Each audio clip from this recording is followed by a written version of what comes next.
আসসালামু আলাইকুম প্রিয় দর্শক, আশা করছি সকলে ভালো আছেন, সুস্থ আছেন। সকলকে স্বাগত জানাচ্ছি আজকে খুব ইন্টারেস্টিং একটি সেশন, এবং এটি আপনাদের জন্য খুবই গুরুত্বপূর্ণ একটি সেশন। সেটি হচ্ছে হাঁটু ব্যথা। এই আমার সামনে হাঁটু রয়েছে। এই হাঁটু বিভিন্ন কারণে কিন্তু ব্যথা হতে পারে।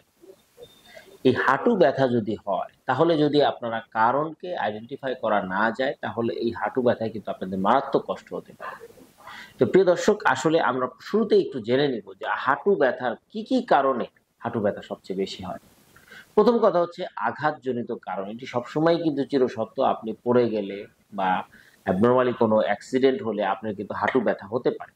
এটি একটি খুব কমন যে কারণটি হয়, সাধারণত মাঝ বয়স থেকে অধিক বয়স পর্যন্ত অস্টিও আর্থ্রাইটিস একটি কারণ রয়েছে, যেটি বলা হয় এই হাঁটুর এই যে দুটো হাড়, এই হাড়ের পর্দায় কিছু আবরণী থাকে। সেই আবরণীগুলো নষ্ট হলে অথবা ভেতরের যে প্যাড থাকে সেই প্যাডগুলো যদি নষ্ট হয়, তাহলে এই ধরনের অস্টিও আর্থ্রাইটিস বা প্রদাহজনিত সমস্যা তৈরি হতে পারে। এটি থেকে হাঁটু ব্যথার সবচেয়ে বেশি মানুষ ভুগে থাকে। এছাড়াও স্পোর্টস ইনজুরি হাঁটু ব্যথার অন্যতম কারণ। কোনো কোনো সময় আমরা জানি এসিএল ইনজুরি বা আপনি খেলাধুলা করতে যে এসিএল ইনজুরি হয়ে আমাদের কাছে আসেন। তো এটিও একটি অন্যতম কারণ হাঁটু ব্যথার। কোনো কোনো ক্ষেত্রে বেকার সিস্ট বা হাঁটুর পেছনের দিকে একটি টিউমার জনিত প্রবলেম হয়। সেসব কারণেও কিন্তু ব্যথা নিয়ে আমাদের কাছে আসে। এটি মূলত আসলে অস্টিও আর্থাইটিসের একটি ধারাবাহিক প্রক্রিয়া, যেটি পরবর্তীতে দীর্ঘমেয়াদী অস্টিও আর্থাইটিস থাকলে তাদের ক্ষেত্রে কিন্তু হাঁটুর পেছনের দিকে একটি টিউমার বা আহ, রস জমে সেটা বেকার সিস্ট নামে একটা কন্ডিশন তৈরি করতে পারে। সেগুলোও কিন্তু ব্যথা তৈরি হতে পারে। তো প্রিয় দর্শক, এই সকল ক্ষেত্রে আপনার করণীয় কি আছে? হাঁটু ব্যথা মনে রাখবেন, আমাদের শরীরের সবচেয়ে স্ট্রং একটি জয়েন্ট হচ্ছে হাঁটু, এবং এটি কিন্তু সহজে ক্ষতিগ্রস্ত হয় না। কিন্তু এটি যদি ক্ষতিগ্রস্ত হয়, তাহলে কিন্তু চিকিৎসাটা খুবই লিমিটেড। কেন বলছি? কারণ হচ্ছে যখনই আপনি হাঁটু ব্যথায় বা অস্টিও আর্থাইটিস বা প্রদাহজনিত সমস্যায় ভুগেন, তখন কিন্তু দেখা যায় যে একটা পর্যায়ে মানুষ আপনাকে বা চিকিৎসক আপনাকে ব্যথার ওষুধ দিচ্ছে, ঘুরে ফিরে একই ধরনের ব্যথার ওষুধ বা ভিন্ন ভিন্ন ব্যথার ওষুধ আপনাকে দিচ্ছে। কিছুদিন ভালো থাকছেন, আবার ব্যথা হচ্ছে। এক পর্যায়ে যখন দেখা যাচ্ছে এটা খুব সিভিয়ার ফর্ম হচ্ছে, তখন আপনাকে বলা হলো যে এটা রিপ্লেসমেন্ট অপারেশন করেন, যেটি অত্যন্ত ব্যয়বহুল, এবং কোনো কোনো ক্ষেত্রে 6 মাস থেকে 1 বছর এটা রিহ্যাবিলিটেশন প্রসেসেই কিন্তু চলে যায়। আবার কোনো কোনো ক্ষেত্রে আমরা দেখেছি যে সারা জীবনে কিন্তু এই ব্যথা নিয়েই তখন ভুগতে হয়, যে এই রিপ্লেসমেন্ট অপারেশন করেন। তো এগুলো একটু বিস্তর আলোচনা, সেগুলো আমরা আরেকটা জায়গায় করব। আমরা এখানে যেটা আপনি ভালো থাকতে পারেন সেই বিষয়গুলো নিয়ে কথা বলছি। সেটা হচ্ছে হাঁটু ব্যথায় আমরা কি করব। প্রথম কথায়, আসলে হাঁটু ব্যথার জন্য খুব বড় ধরনের কোনো ব্যায়াম নেই। আপনি হাঁটুটাকে সোজা করুন, আবার ভাঁজ করুন, এটি কিন্তু ব্যায়াম। এবং এছাড়া আর কোনো ব্যায়াম করারও উপায় নাই। হাঁটুর মুভমেন্টটা এই দুই ধরনেরই হয়, একটা সোজা হয় এবং বাঁকা হয়। এছাড়া কিন্তু হাঁটুর মুভমেন্ট কিন্তু আর বেশি একটা নাই। এই জন্য হাঁটুর ব্যায়ামগুলো খুব লিমিট। যেটা করলে আপনি ভালো থাকবেন সবচেয়ে বেশি হচ্ছে আপনার ওজনটাকে নিয়ন্ত্রণ করবেন। আপনার ডায়াবেটিস বা অন্য কোনো সমস্যা থাকলে সেগুলো নিয়ন্ত্রণে রাখার চেষ্টা করবেন। আপনি কেডস পরে চলবেন। এই তিনটা পরামর্শ আপনাকে হাঁটু ব্যথা থেকে রেহাই দিতে পারে। এছাড়া কিছু অ্যাক্সেসরি জিনিস আছে, যেমন ভারী জিনিস বহন করা, বারবার সিঁড়ি বাওয়ার কাজ না করা। এগুলো যদি আপনি মেনে চলতে পারেন, তাহলে আপনার হাঁটু ভালো থাকবে।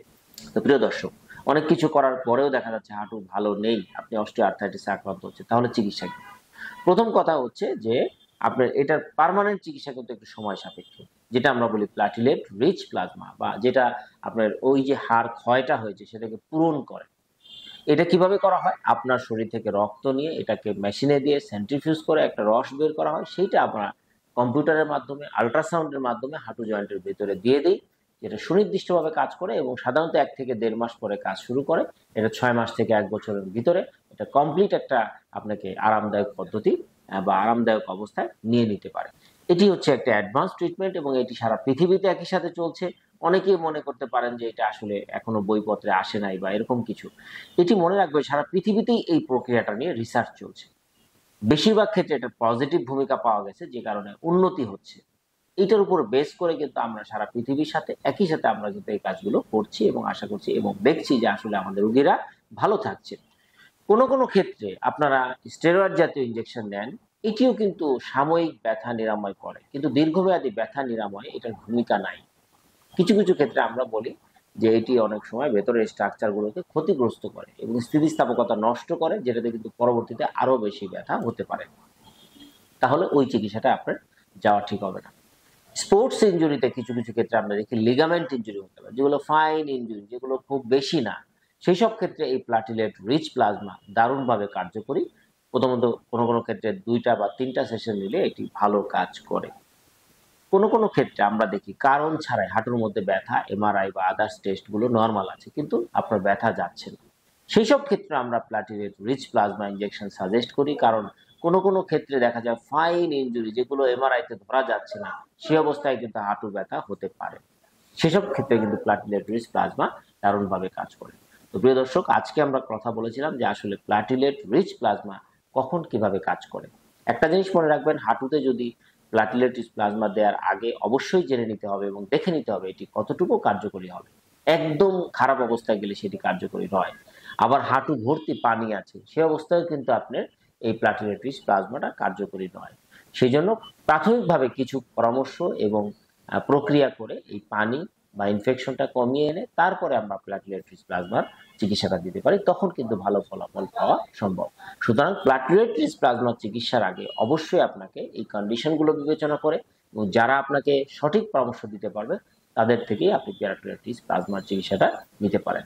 তো প্রিয় দর্শক, ভালো থাকুন, সুস্থ থাকুন।